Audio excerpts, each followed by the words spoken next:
ဘတ်အော့ပါယာတိုက်ဟုခေါ်သောနေဗန်ပုံငတ်များသည်ကျွန်ုပ်တို့ကဘာမြေပေါ်တွင်အလှပဆုံးနှင့်စိတ်လှုပ်ရှားစရာအကောင်းဆုံးသက်ရှိထင်ရှားတတဝါများထဲတွင်ပါဝင်နေကြပါသည်ဤထူးခြားဆန်းပြားသောငတ်များကိုနယူဂီနီကျွန်း၏အပူပိုင်းမိုးတစ်တော်များနှင့်ရင်းဤပတ်ဝန်းကျင်ကျွန်းစုများတွင်အဓိကတွေ့ရှိရပါသည်သူတို့သည်တောက်ပါဆန်းပြားသောအမွှေးတောင်များလက်ရမြောက်လာသောမိလိုက်ကခုံမှုပုံစံများနှင့်တိတာထင်ရှားလာသောမျိုးကွဲမျိုးစုံရှိမှုတို့ကြောင့်လူသိများထင်ရှားကြပါသည်နေဗန်ပုံငတ်မည်ပိုးစိတ်ပေါင်း40နီးပါးရှိပြီးမျိုးစိတ်တစ်ခုချင်းစီတွင်ကိုပိုင်ထူးခြားသည့်ဆွဲဆောင်မှုများရှိကြပါသည်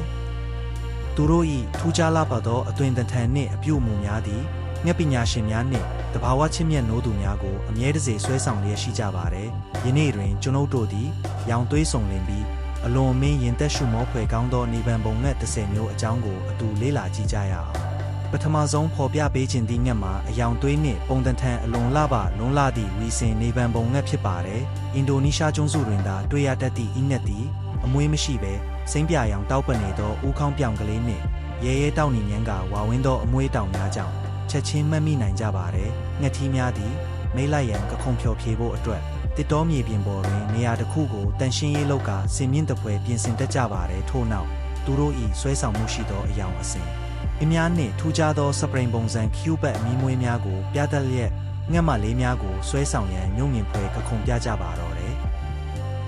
ဒုတိယမြောက်ငှက်မှာထူးခြားဆန်းပြသောအလှဆင်အမွှေးတောင်များရှိသည့်ဆက်စွန်နီပွင်နေဗန်ပုံငှက်ဖြစ်ပါတယ်ဤငှက်ထီ၏ဦးခေါင်းမှနားသည့်တပွဲအပြာနှင့်အမဲရောင်စစ်ရီတုတ်ထားတဲ့ကဲ့သို့တောက်ပသောကျိုးမြင့်တန်ထန်အမွှေးရှည်ကြီးနှစ်ချောင်းထွက်နေပါတယ်။ဒီအမွှေးရှည်ကြီးများကိုငှက်မလေးများအားဆွဲဆောင်ရန်အတွက်စီးကျကြကြလှုပ်ခါပြတတ်ကြပါတယ်။နယူဂီနီကျွန်း၏တောင်ပေါ်တစ်တော်များတွင်ရှင်သန်ကြပြီးဘင်းတို့၏ထူးခြားသောအော်တန်နှင့်အလှပြကွက်များသည်တဘာဝတရား၏အမခန်းအလှတရားတစ်ခုဖြစ်နေပါတယ်။တတိယမြောက်ငှက်မှာတော့တိမ်မွေးအေးချမ်းပြီးကြောရှင်းလှပသောအလှတရား၏ပြရုပ်ဖြစ်သည့်လက်စာနေဗန်ပုံငှက်ဖြစ်ပါတယ်။ဗင်းသည်အဝါရောင်နှင့်အဖြူရောင်အမွှေးတောင်များတောက်ပတ်သောမြစိမ်းရောင်လေချောင်းနှင့်ရှည်လျားသောအမီးမွှေးများကြောင့်ထင်ရှားကပါပူဝါနယူဂီနီကုန်းနှိမ်တစ်တော်များတွင်ရှင်သန်ကြပါသည်မိလိုက်ရာသည်တွင်ငှက်ထီးများသည်တစ်ပင်ထက်တွင်စုဝေးကြပါသည်ရင်းတို့၏တောက်ပတ်သောအမွှေးတောင်များနှင့်စံပြားသောအကအလှများကိုပြသကြပါသည်ရင်းတို့၏ညီညာညာရှိလာသောကောက်ကွက်များနှင့်တက်ချော်သောအယောင်များသည်ကဘာတဝန်းရှိငှက်ကြည့်ဝါဒနာရှင်များကို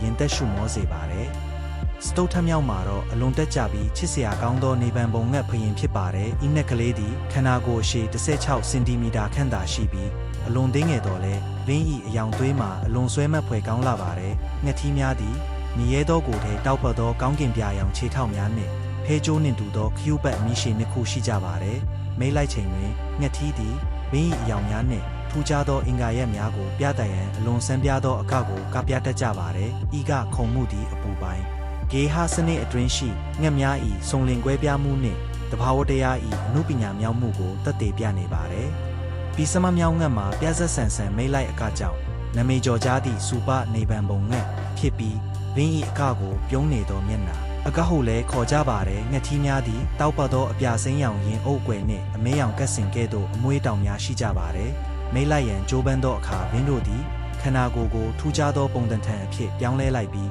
ငှက်မလေးကိုဝိုင်းရန်ကဆူးရှသောအတန်များဖြင့်ခုံစ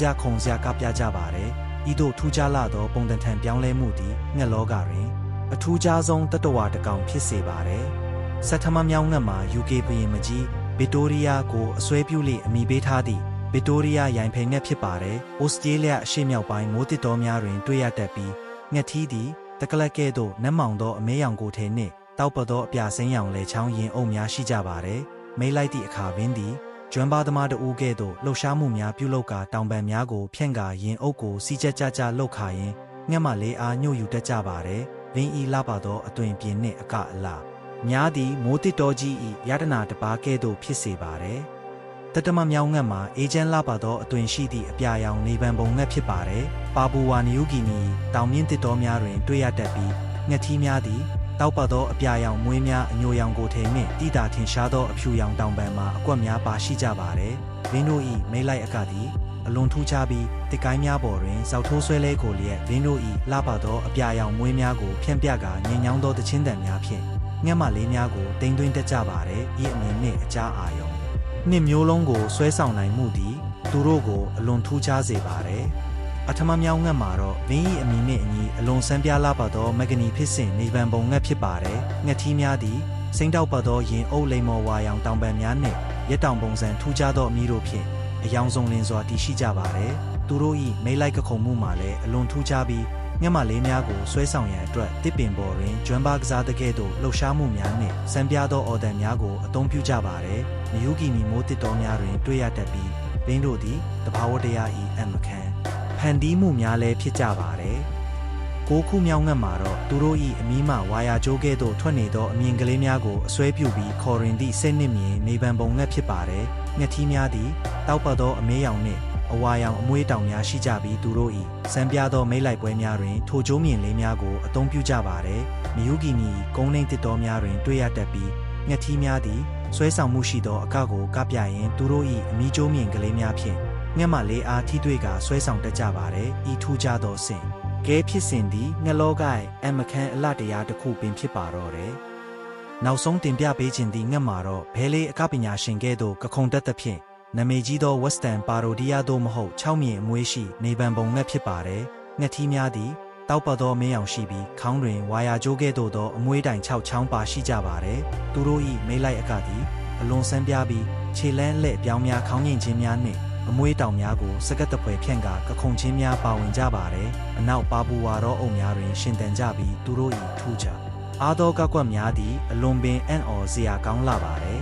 ယခုကျွန်ုပ်တို့မြင်တွေ့ခဲ့ရသည့်အတိုင်းနေဗန်ပုံငတ်များသည်မင်းတို့၏ထူးခြားသောအယောင်သွေးများဆန်းပြသောမိလိုက်ကောက်ကွက်များနှင့်အပြိုင်တဘာဝတရား၏အမခန်းပြယုံများဖြစ်ကြပါတယ်မျိုးစိတ်တစ်ခုချင်းစီမိလိုက်ရန်ကြိုးပမ်းမှုများသည်တက်ရှိလောက၏ထူးခြားဆန်းပြသောစင်ကဲပြောင်းလဲမှုကိုမိမောင်းထိုးပြနေပါတယ်ဤလာပါသောတတဝါများနှင့်သူတို့ရှင်တန်ရာဂေဟစနစ်ကိုထိမ့်သိမ်းဆောင်ရှောက်ခြင်းသည်ကျွန်ုပ်တို့ကဘာမြေကြီး၏ဟန်ချက်ညီမှုကိုထိမ့်သိမ်းရန်အရေးကြီးလာပါတယ်တဘာဝတရား၏စံကြယ်မှု